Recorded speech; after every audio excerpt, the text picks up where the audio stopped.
আল্লাহ রাব্বুল আলামিন বলেন, এই ভয়াবহতার মধ্যে এমন ভয়াবহতা হবে, সূর্য আধাত উপর থেকে সূর্যের 13টা মুখ দিয়ে তাপ দিতে থাকবে। কয়টা মুখ? সূর্যের 13টা মুখ। কয়টা মুখ? সূর্যের 13টা মুখ। এই যে বর্তমানে আমাদের যে সূর্য তাপ দিতেছে, এই সূর্য কিন্তু উল্টা দিক আছে। সূর্যটা কোথায় আছে? সূর্যটা উল্টা দিক রয়েছে। কোটি কোটি মাইল দূরত্বে অবস্থান করতেছে সূর্য। সূর্য প্রত্যেক দিন পূর্ব দিগন্ত থেকে উদয় হচ্ছে, পশ্চিম দিগন্তে অস্তমিত হচ্ছে। এই সূর্য উল্টা দিক থেকে তার পিঠ দিয়ে তাপ দেয়। এই তাপ যখন এই যে বৈশাখ মাসে যখন আসে, সূর্য এমন তাপ দেয়, উল্টা দিক থেকে কোটি কোটি মাইল দূরে থেকে সূর্য তাপ দেয়, তাই আমরা সহ্য করতে পারি না। কথা কোন ঠিক না ঠিক? ওই তাপের মধ্যে কেউ যদি বালির মধ্যে দাঁড়ায়, বালুর মধ্যে, উত্তপ্ত বালুর মধ্যে দাঁড়ায়, তাহলে তার পা পুড়ে যাওয়ার উপক্রম হয়। কথা কোন ঠিক না ঠিক? আল্লাহ রাব্বুল আলামিন বলেন যে এই সূর্য কোটি কোটি মাইল দূরত্ব থেকে তোমাদের তাপ দেয়, এই তাপই তোমরা সহ্য করতে পারো না। হাসরের ময়দানে সূর্য আধা হাত উপরে থাকবে। শুধু সূর্য আধা হাত উপর থেকে, সূর্য আবার উল্টা দিক থেকে না, সোজা দিক থেকে সূর্য 13টা মুখ দিয়া এইভাবে তাপ দিতে থাকবে। ওই তাপের কারণে গুনাহগার নাফরমান বান্দা বেনামাজি যারা, তাদের মগজগুলো গলে গলে পড়তে থাকবে। নাউজুবিল্লাহি মিন যালিক। আল্লাহ রাব্বুল আলামিন অন্য আয়াতের মধ্যে বলেন, এমন ভয়াবহ অবস্থায় মানুষগুলো ছোটাছুটি করতে থাকবে এক জায়গা থেকে আরেক জায়গা, আরেক জায়গা থেকে আরেক জায়গা। আল্লাহ বলেন, ইয়াউমা ইয়াফিরুল মারউ মিন আখিহি ওয়া উম্মিহি ওয়া আবিহি ওয়া সাহিবাতিহি ওয়া বানিহি লিকুল্লি ইমরিইন মিনহুম ইয়াউমাইযিন শাআনুন ইউগনি। আল্লাহ বলেন, এই কঠিন সময়ে, সংকটময় সময়ে মানুষগুলো দিশেহারা পঙ্গপালের মতো ছোটাছুটি করতে থাকবে, খুঁজতে থাকবে তার কোনো আত্মীয় স্বজন, তার কোনো দরদি বন্ধু বান্ধব আছে কিনা। এমন সময় তার বাবার সাথে সাক্ষাৎ হবে। তার বাবাকে বলবে, বাবা আজকে আমি বড় বিপদে আছি, আমাকে একটু হেল্প করো। বাবা বলবে, আমি দুনিয়াতে তো কোনো বিবাহ করি নাই। মায়ের কাছে যাবে, মা বলতে থাকবে, আমার দুনিয়াতে বিয়ে হয় নাই। এইভাবে সবাই তাকে দূর দূর করে তারা দিবে, সবাই তাকে দূরে সরা দিবে। সবাই বলতে থাকবে, নাফসি নাফসি নাফসি নাফসি। মানে আমি নিজে বাঁচি, নিজে বাঁচলে পাবেন না, আগে নিজে বাঁচি, অন্য কে কি আছে কোথায়, কেউ কারো খেয়াল থাকবে না। এমনকি আমাদের নবী ছাড়া আদম আলাইহিস সালাম থেকে শুরু করে ঈসা রুহুল্লাহ পর্যন্ত সমস্ত নবীরা পর্যন্ত নাফসি নাফসি করতে থাকবে। তাদের উম্মতের চিন্তাও তাদের মধ্যে থাকবে না। নাউজুবিল্লাহি মিন যালিক। এমন কঠিন মুহূর্তে যদি আল্লাহ পাক তাকে, বেনামাজি যারা হবে, পাপিষ্ঠ গুনাহগার বান্দা যারা হবে, তাদেরকে 3টা শাস্তি যদি দেয়, তাহলে অবস্থা কি হবে? আরো আল্লাহ নবী বলেন, বেনামাজি যারা হবে এই কঠিন পরিস্থিতিতে তাদেরকে আরো শাস্তিতে গ্রেফতার করা হবে। কয়টা শাস্তি দেওয়া হবে বলেন? 3টা শাস্তি দেওয়া হবে। রাসূল বলেন, সিদ্দাতুল হিসাব, তাদের হিসাবটা খুব কঠিন ভাবে নেওয়া হবে। তাদের হিসাব কি করা হবে না? সহজ করে নেওয়া হবে না, কঠিন করে নেওয়া হবে। রাসূলুল্লাহ বলেছেন, এটা শুরুতে আলোচনা করছিলাম, আউয়ালু মা ইউহাসাবু বিহিল আবদু ইয়াউমাল কিয়ামাতিস সালাহ। কিয়ামতের ময়দানে সর্বপ্রথম নামাজের হিসাব হবে। যার নামাজের হিসাব বরাবর হয়ে যাবে, পাক্কা হয়ে যাবে, অন্য হিসাবগুলো সহজ হবে। এখন নামাজের হিসাবের মধ্যে তো সে ধরা খায় গেছে, এই জন্য তার হিসাবটা কি হয়ে যাবে? শক্ত, কঠিন, মারাত্মক হিসাব হবে। এই জন্য মুহতারাম হাজিরিন, কিয়ামতের ভয়াবহতা যে আলোচনাগুলো করলাম, এগুলো যদি আমরা শুনলাম আর চলে গেলাম, তাহলে কোনো লাভ নাই। কথা বুঝেন নাই? এগুলো চিন্তা করে ফিকির করবো যে হাসরের ময়দানে ভয়াবহতা কেমন, এগুলো আমি নিজে একটাও বলি না, সব কোরআন থেকে বললাম। কোরআনে আল্লাহ পাক বলছে, আরো অনেক আয়াত আছে, সময়ের স্বল্পতার কারণে বলা যায় না। মুহতারাম হাজির, তাহলে 1 নম্বর শাস্তি কি হবে? সিদ্দাতুল হিসাব। শাস্তিটা হবে মারাত্মক, শাস্তি হবে কঠোর, কঠিন ভাবে হিসাব নেওয়া হবে। হযরত আয়েশা রাদিয়াল্লাহু তাআলা আনহা বলেছেন, মান মুকিশা হালাকা, যার হাসরের ময়দানে হিসাব নেওয়া হবে সে ধ্বংসপ্রাপ্ত হবে। কারণ আমরা এমন যোগ্যতা অর্জন করি নাই, এমন ইবাদত করি নাই, যে ইবাদতের দ্বারা আল্লাহর কাছে আমরা বলতে পারি যে আমি হিসাব দিয়ে জান্নাত যেতে পারবো। কথা কোন ঠিক না ঠিক? আল্লাহ রাব্বুল আলামিন যদি হাসরের ময়দানে ধরে, এমন ব্যক্তিকে যদি ধরে যে কোনোদিন কোনো পাপের কাজ করে নাই, কোনো গুনাহের কাজ করে নাই, এমন ব্যক্তিকে ধরে যদি আল্লাহ পাক তাকে জাহান্নামে দেয়, আল্লাহ পাক এর জন্য জালেম হবে? আল্লাহ বলছেন আন্নাল্লাহা লাইসা বিযাল্লামিন লিল আবিদ, আল্লাহ তার বান্দার প্রতি বিন্দুমাত্র জুলুম করে না, অবিচার করে না। এমন ব্যক্তিকে যদি আল্লাহ পাক ধরে জাহান্নামে দেয়, এই বান্দা যদি আল্লাহর কাছে বলে আল্লাহ জীবনভর তোমার ইবাদত করলাম, আমি কোনোদিন কোনো নাফরমানি করি নাই, কোনো নামাজ কাজা করি নাই, কোন গুনাহের কাজে লিপ্ত হয় নাই, তোমার রাহে তোমার জন্য আল্লাহ পাক, হে আল্লাহ তোমার জন্য আমি আমার এই জীবনটাকে সঁপে দিয়েছিলাম, তোমার জন্য আমি আমার জীবনটাকে কোরবানি করে দিয়েছিলাম, তোমার জন্য আমার জীবনটাকে আমি উৎসর্গ করে দিয়েছিলাম, আমার তো জান্নাত পাওয়ার কথা, তুমি আমাকে কেন জাহান্নামে দিলাম? আল্লাহ বলবে তোমাকে যে আমি জাহান্নামে দিছি এর কারণটা কি শোনো, তোমার যে আমি না চাইতে তোমার মানুষ বানায় পাঠাইছি, এরপরে সুন্দর অবয়ব আকার আকৃতি দিয়ে তোমারে পাঠাইছি, হাজারো রকমের তোমাকে নাজ নিয়ামত খাওয়াইছি, এগুলো কিচ্ছুই তোমার ছিল না, সবকিছু আমি দয়া করে তোমারে দিছি। শোনো, এখন তুমি যেহেতু যুক্তি দিতেছো, তুমি ইবাদত করছো, কেন তোমাকে জাহান্নামে দিলাম?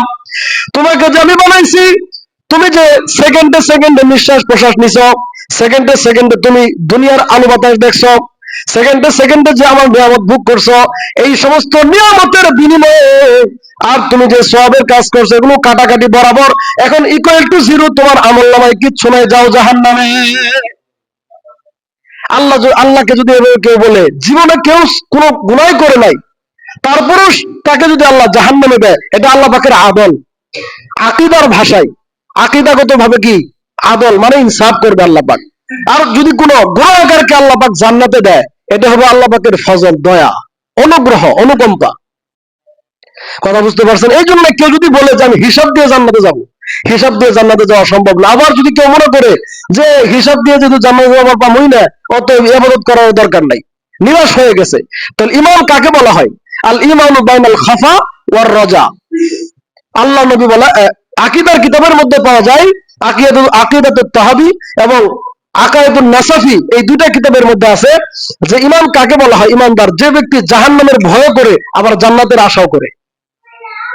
একবার যদি কোনো ব্যক্তি নিরাশ হয়ে যায় আমি জাহান্নামে যাব, অতএব আমার সওয়াবের কাজ করার দরকার নাই, তাহলে সেও ঈমান থেকে বের হয়ে যাবে, ইসলামের খাতা থেকে গন্ডি থেকে বের হয়ে যাবে। আবার যদি কেউ মনে করে যে আমি জান্নাত আমাকেই দিব, আমি যে সওয়াব করি, যে ইবাদত করি, এত খেদমত করি, এত কিছু করি, আমাকেই আল্লাহ পাক জান্নাত দিব, আর কারে দিব জান্নাতে? কথা কোন ঠিক না ঠিক? এইভাবে কেউ যদি নিশ্চয়তা দেয় যে আমি জান্নাত পাবো বা আমি জাহান্নামে যাব, এই দুইটা নির্ধারণ করার বান্দার ক্ষমতা নাই। বান্দা জাহান্নামের ভয় করবে, জান্নাতের আশা করবে, আল্লাহ জাহান্নাম থেকে বাঁচাও, আল্লাহুম্মা ইন্নী আউযু বিকা মিনান নার, হে আল্লাহ জাহান্নাম থেকে বাঁচাও। কথা বুঝতে পারছেন? তাহলে মুহতারাম হাজিরিন, তাহলে প্রথম শাস্তিটা কি দেওয়া হবে বেনামাজিকে? হাসরের ময়দানে সিদ্ধাতুল হিসাব, কড়া হিসাব হবে, কঠিন হিসাব হবে। 2 নাম্বার হলো ওয়াসাখাতুর রব্বি। 2 নাম্বার কি? ওয়াসাখাতুর রব্বি, আল্লাহ পাক তার প্রতি রাগান্বিত থাকবে, আল্লাহ পাক তার প্রতি নারাজ থাকবে, অসন্তুষ্ট থাকবে, আল্লাহ পাক তার দিকে রহমতের দৃষ্টিতে তাকাবে না, আল্লাহ পাক তার দিকে মায়ের দৃষ্টিতে তাকাবে না, আল্লাহ পাক কহারিয়তের দৃষ্টিতে তার প্রতি তাকাবে। এই জন্য সে কি পাবে না? আল্লাহ পাকের রহমত থেকে সে বঞ্চিত হয়ে যাবে, আল্লাহ পাক তার প্রতি নারাজ আর অসন্তুষ্ট থাকবে। 3 নাম্বার শাস্তি হলো বেনামাজের 3 নাম্বার শাস্তি, চূড়ান্ত শাস্তি, নামাজ যদি কেউ না পড়ে, রাসূল বলেন একেবারে চূড়ান্ত শাস্তি হলো দুখুলুন নার, সে অবশেষে এই সমস্ত দুনিয়াবী শাস্তি, মৃত্যুর সময় শাস্তি, কবরের শাস্তি, সমস্ত শাস্তির পরিসমাপ্ত, একেবারে পরিশেষে ফাইনাল শাস্তি হবে, ফাইনাল রাউন্ড হলো একবারে আল্লাহ পাক তাকে সোজা জাহান্নামে নিক্ষেপ করবে।